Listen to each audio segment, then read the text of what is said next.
Good evening. This is J. Paul Johnson, and this is the Black Everything Podcast. This evening, I want to talk about a topic that's near and dear to my heart: entrepreneurialism. Entrepreneurialism is simply running your own business, starting your own business, or doing your own thing to make your own money. Tonight, for a few minutes, I want to talk about a friend of mine. A guy over the last 5 years I've come to know to be a lot like myself. Now, we're going to just call this guy John Juna. Other people call him John Jr. But if you listen to him, the junior part is kind of difficult to make out. And so I just call him John Juna. John Juna is from somewhere in South Carolina, right outside Charleston. Little small town. I don't know if it's Stevensville or Pineville or somewhere, but a little small town outside of South Carolina. Now, John Juna, for the most of his life, was a school teacher, a history teacher that knew everything about the black history of South Carolina. And if you know anything about South Carolina, it's rich in black history. I mean, that's basically where slavery started or where it originated. And that might not have officially started right there, but boy, it did finish strong in South Carolina. And John Jr. can tell you all about the people in the community and how black folks were treated and all those things. But more than that, more than John Juna and more than his history is his entrepreneurial drive, his desire to be successful. Entrepreneurs are people that just go out and they just want to make enough money to take care of themselves. And, a lot of them want to get rich, and rich is always, or wealth is always, the pursuit of entrepreneurialism. But oftentimes it's just the desire to go out and be your own individual on your own individual spirit. John Jr. is a man that has individual spirit. He created several businesses and business opportunities along the way. And I always ran into the same problem back then as people run into now, is that no one would finance John Jr.'s dreams.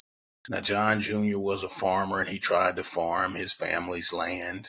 The problem with the black farmer is, well, if you search blackeverything.com and just put farmers in the search engine, it'll tell you about all the problems that the black farmers has had over the past. John Jr. was no different. He was a black farmer in Charleston, South Carolina, or outside Charleston somewhere, that was truly trying to make a difference and was trying to grow his own crops. And John Jr. to this day is still fighting with the Federal Agriculture Commission to try to get funds from the Black Farmers Association. But more than that, John Jr. was about everything. Everything was business to him. If he seen a piece of metal laying in the road, he'd pull his truck over and throw that piece of metal in the back of his truck. Not a lot of people wouldn't understand that entrepreneurial spirit, but that metal laying in the road has value. And John Jr. knows that somewhere that piece of metal has value. If and only if it becomes the scrapyard, it has value in the scrapyard. So John Jr. is a collector of merchandise and goods and things that he believed would have value and that he could trade to make more money out of. A lot of times when you're black and you've come up and you've always tried to pull yourself up by your bootstraps, you try to figure out what'll work. John, he tried club. He bought houses when they said real estate was big and you could make money in real estate. He went out and bought houses and he did all the things that they say you're supposed to do, right? But he could just never get enough money to make it work. And John Jr. is every black entrepreneur with a dream. Yes, John Jr. is every black entrepreneur with a dream.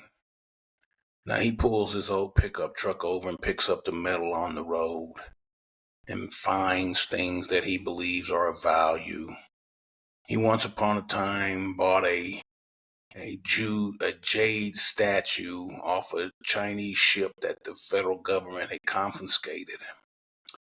Believing that that jade was of value, he got it at an auction for, I don't know, $1,000. And John Jr. believed that that jade coming from China and China came from jade, that jade was going to be a valuable asset that he had stumbled upon. You know, I helped John Jr. try to find somewhere to trade that jade. As I seen on the Antique Roadshow, the jade was valuable, or maybe the right piece of jade. You know, come to find out, John Jr.'s jade was a little bit too big. And though it was a rooster, it wasn't carved by one of the masters, and so that jade didn't really have much value, just maybe a ornamental art piece on your porch or something. But John Jr. still believes. And through history, he's learned things that he believes that he can find in the world. And if only someone would believe in him. And that's what all entrepreneurs wish. If only somebody would believe in me. And oftentimes we wish if only the bank would believe in me. Right? John Jr., he's in his 70s now, and he has not stopped hoping and wishing and being an entrepreneur. He turned one of his houses that he bought into an Airbnb. Now, you know, Airbnb is another business, and John Jr. is a businessman. He's an entrepreneur. And he got with his grandson, who's a very intelligent young man. He got with his grandson, and they Airbnb'd one of the old houses down by a fishing area that's prominent in the Charleston area. And so John Jr. is now in the Airbnb business. Or he was, right? Just like any other business that everybody tells you is a great business or a great idea. Maybe they're not always that great and that good. And the Airbnb kind of turned out to be a not good thing to try to rent. Because John Jr. had racist neighbors in the neighborhood where he had this house down in Charleston, South Carolina. And the neighbors, if anybody was of foreign descent, the neighbors would run away John Jr.'s Airbnb customers. You know, John Jr., the entrepreneur, just can't never seem to catch a break. Now, however, he did take and rent the house out, and so now the house is for lease. And though it's not making as much money as the potential of an Airbnb, he is an entrepreneur and still believes that he can make money with something. And so the house is now paying for itself, and John Jr. is off to his next adventure. Today he called me and said he had purchased a big mound of lead. And I said, lead, John Jr.? And he said, yeah, I purchased lead. And I said, well, why did you purchase this lead? He said, because sometimes in history back in the day, back in the war times, that people would hide their gold in lead so that no one would know that they had gold. Now, I had never heard that before, but John Jr. was trying to melt this lead down to see if it might contain gold. Now, I've always believed in John Jr. because I believe in entrepreneurs and anyone that attempts to do something for themselves. That's the reason why I created blackeverything.com, is because I'm an entrepreneur and it was an idea that I came up with. So I've always been a firm believer in this black man. He has a garage or a barn just full of artifacts, full of black history artifacts. Now, you're scared to death when you go up in this barn because it's packed full of artifacts, okay? But he's got slave baskets and anvils that the slaves worked on from South Carolina. He has all kind of things. What an entrepreneur needs is someone to believe in him. And when we get up in age, we need our kids to believe in us. And as we get up in age, we need our grandkids to believe in us. And to believe that the stories that we tell them and the things that we say might have some credibility.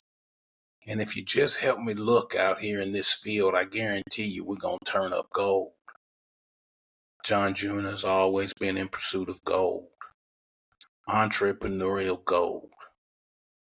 So, I'm here today to celebrate the spirit of John Juna, a man who believes that one day he is going to be a successful entrepreneur in this here America. And I believe in him for that. And because of that, tonight I want to talk about John Juna, the entrepreneur, the man that always hoped that one day one of his ideas would do something. Isn't that Black history? Isn't that all our Black inventors and creators? They were inventing and creating and never knew that their inventions or creations would be produced, or if produced, that they would get credit for it.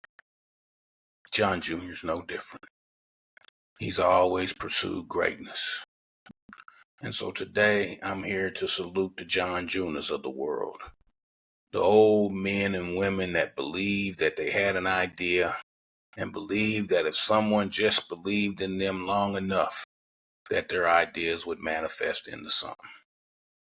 Tonight, I'm saluting the Black entrepreneurs like myself and John Juna. May we rest in peace when we finally get to heaven, because it's truly been hell on earth. Have a good evening. BlackEverything.com.